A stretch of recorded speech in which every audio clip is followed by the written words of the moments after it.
Vous avez sûrement déjà entendu parler de la systémique. Mais savez-vous qui est vraiment le psychologue systémicien? La systémique est définie comme étant l'étude relative au système et un système comme étant un ensemble d'éléments en interaction. Mais que se passe-t-il réellement dans la pratique? Mettons-nous dans la peau du systémicien. Tout d'abord, suivons-le pendant une journée. Il adapte sa journée en fonction de lui, et chaque psychologue possède son style pour prendre en charge les patients. Certains prennent beaucoup ou peu de notes durant la consultation ou après celle-ci, d'autres prennent des temps entre chaque patient plus longs afin de lire les notes du suivant ou de remettre en ordre celles du précédent. Afin que la journée soit confortable, le professionnel ajuste le nombre de rendez-vous à sa convenance. Par exemple, 6 rendez-vous sur la journée avec 2 familles et le reste en individuel. On peut compter 1 heure pour l'individuel et 1h30 à partir de 2 personnes. Le psychologue n'étant pas un super-héros, il est plus que souhaitable de prendre son temps de midi, voire une demi-heure à 1 heure de pause pendant la journée. Ensuite, nous allons nous pencher sur le vécu émotionnel du systémicien. En tant que professionnel, il est impératif d'être à l'écoute de nos résonances émotionnelles.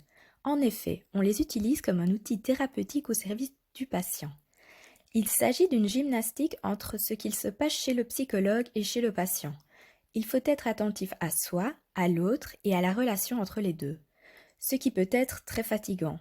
Il ne faut cependant pas toutes les partager car certaines ne sont pas indispensables. Que fait-on alors de toutes ces résonances non partagées mais toujours présentes? La supervision est plus que souhaitable afin de comprendre pourquoi le psychologue ressent telle ou telle résonance. Enfin, pour que la thérapie se passe dans les meilleures conditions possibles afin d'éviter les débordements, il est impératif de poser un cadre clair dès le début de la prise en charge. Notons qu'il faut adapter le cadre aux différentes thérapies, qu'elles soient individuelles, familiales ou en couple. Pour conclure, la routine ne s'installe jamais, et la résonance émotionnelle est différente en fonction de chaque prise en charge.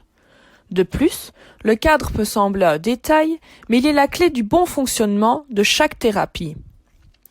Nous espérons que notre présentation vous a permis de laisser de côté vos stéréotypes et de renouveler l'image que vous aviez du systémicien.